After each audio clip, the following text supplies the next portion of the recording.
Radhe Radhe everyone. आज की video में मैं आपको परमा एकादशी की व्रत कथा सुनाऊंगी। तो चलिए कथा शुरू करते हैं। अर्जुन बोले, हे जनार्दन, अब आप अधिक मास के कृष्ण पक्ष की एकादशी का नाम तथा उसके व्रत की विधि बताइए। इसमें किस देवता की पूजा की जाती है तथा इसके व्रत का क्या फल मिलता है।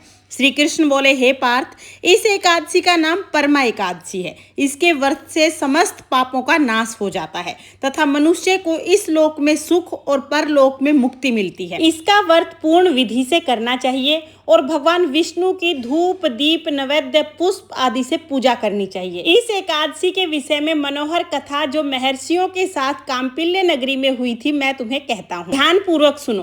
काम्पिल्य नगरी में सुमेधा नाम का एक अत्यंत धर्मात्मा ब्राह्मण रहता था। उसकी स्त्री पवित्र और पतिव्रता थी। किसी पूर्व पाप के कारण यह दंपत्ति अत्यंत दरिद्र थे। भिक्षा मांगने पर भी उन्हें भिक्षा नहीं मिलती थी। एक दिन सुमेधा ने उद्योग की प्रशंसा करते हुए प्रदेश जाकर धन अर्जन करने की इच्छा अपनी पत्नी के सामने रखी। उसकी पत्नी विनती भाव से बोली, हे प्राणनाथ, मनुष्य को पूर्व जन्म के कर्मों के अनुसार फल मिलता है। सुमेरु पर्वत पर रहते हुए भी मनुष्य को बिना भाग्य के स्वर्ण नहीं मिलता है। इसलिए आपको इसी स्थान पर रहना चाहिए, क्योंकि मैं आपका वियोग नहीं सह पाऊंगी। पति के बगैर स्त्री की माता पिता भाई ससुर संबंधी सब निंदा करते हैं। इसलिए हे प्राणनाथ, आपको कहीं जाने की आवश्यकता नहीं है। जो भाग्य में होगा वो यहीं मिल जाएगा। पत्नी की सलाह मानकर ब्राह्मण प्रदेश नहीं गया। इसी प्रकार समय बीतता रहा। एक समय कौंडिल्य मुनि उस जगह आए। उन्हें देखकर सुमेधा और उसकी पत्नी ने उन्हें प्रणाम किया और बोले, आज हम धन्य हुए। आपके दर्शन से आज हमारा जीवन सफल हो गया। मुनि को उन्होंने आसन दिया और भोजन कराया। भोजन कराने के बाद ब्राह्मण की पत्नी बोली, हे मुनीश्वर, आप मुझे दरिद्रता का नाश करने की कोई विधि बताइए। मुझे पूर्ण विश्वास है कि अब मेरी दरिद्रता शीघ्र ही नष्ट होने वाली है। इस पर कौंडिल्य मुनि बोले, मल मास के कृष्ण पक्ष की परमा एकादशी का व्रत करने से समस्त पाप दुख दरिद्रता नष्ट हो जाती है। जो मनुष्य इस व्रत को करता है वह धनवान हो जाता है। इस व्रत में नृत्य और गान सहित रात्रि को जागरण करना चाहिए। महादेव जी ने कुबेर को इसी व्रत करने से धनाध्यक्ष बनाया था। इसी व्रत के प्रभाव से सत्यवादी राजा हरिश्चंद्र को पुत्री स्त्री और राज्य दोबारा प्राप्त हुए थे। फिर मुनि कौंडिल्य ने उन्हें एकादशी व्रत की समस्त विधि बताई। मुनि बोले, हे ब्राह्मणी, पंचरात्रि व्रत इससे भी अधिक उत्तम है। परमा एकादशी के दिन प्रातः काल नित्य क्रम से निवृत्त होकर विधि पूर्वक पंचरात्रि व्रत आरंभ करना चाहिए। जो मनुष्य 5 दिन तक निर्जल व्रत करते हैं वे अपने माता पिता स्त्री सहित स्वर्गलोक को जाते हैं। जो 5 दिन तक संध्या को भोजन करते हैं वे स्वर्ग को जाते हैं। जो मनुष्य स्नान करके 5 दिन तक ब्राह्मणों को भोजन कराते हैं उन्हें समस्त संसार के भोजन कराने के जितना फल मिलता है। जो इस व्रत में घोड़े दान करते हैं उन्हें 3 लोक दान करने जितना फल मिलता है। जो मनुष्य उत्तम ब्राह्मण को तिल दान करते हैं वे तिल की संख्या के बराबर वर्षों तक विष्णु लोक में रहते हैं। जो घी का पात्र दान करते हैं वो सूर्य लोक में जाते हैं।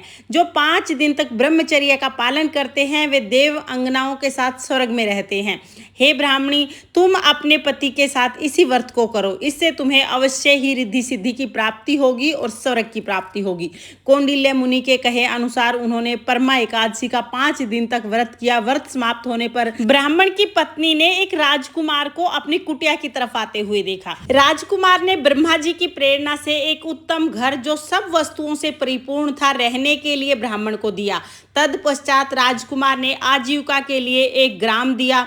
इस प्रकार दोनों इस व्रत के प्रभाव से इस लोक में अनंत सुखों को भोगकर अंत में स्वर्ग लोक को गए। कृष्ण भगवान ने कहा, हे पार्थ, जो मनुष्य परमा एकादशी का व्रत करता है उसे समस्त तीर्थों और यज्ञों का फल मिल जाता है। जिस प्रकार संसार में 2 पैरों वाले ब्राह्मण 4 पैरों वाली गो देवताओं में इंद्रराज श्रेष्ठ हैं, उसी प्रकार मासों में अधिक मास उत्तम है। इस महीने में पंचरात्रि अत्यंत पुण्य देने वाली होती है। इस महीने में पद्मनी और पद्मा एकादशी का व्रत श्रेष्ठ है। उनके व्रत करने से समस्त पापों का नाश हो जाता है। अतः दुर्बल मनुष्य को एक व्रत करना जरूरी होता है। जो मनुष्य अधिक मास तथा एकादशी का व्रत नहीं करते उन्हें आत्महत्या का पाप लगता है।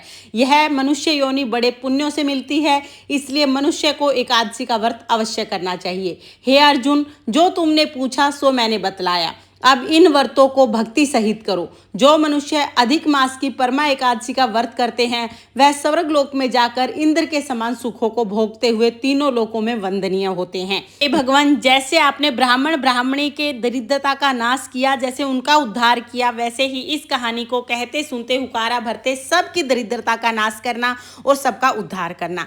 ये थी परमा एकादशी की व्रत कथा।